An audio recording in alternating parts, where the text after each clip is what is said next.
gentlemen, welcome aboard. Once you have located your seat, we ask you that you please step out of the aisle so the passengers behind you can pass you. This will expedite our boarding process. Your large carry-on items need to go in the overhead compartment.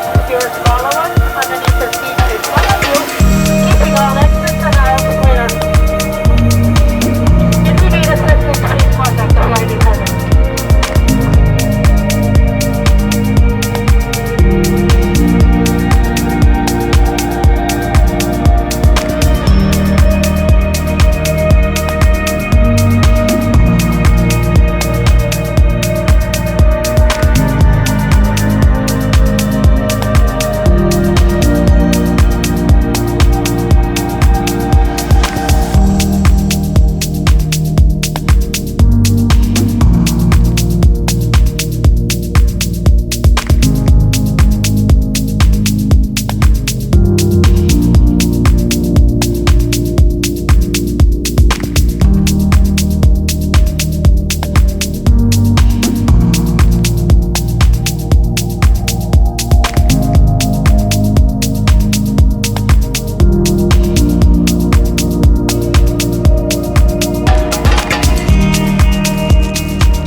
For departure, please check to see that your seatbelts are securely fastened, your window shades are open, seat backs are in the upright and locked position, your tray tables have been put away, all your carry-on items are securely stowed.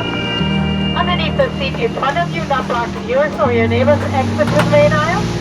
All electronic devices, anything with an on and off switch needs to be powered off, and that includes cellular phones. Thank you.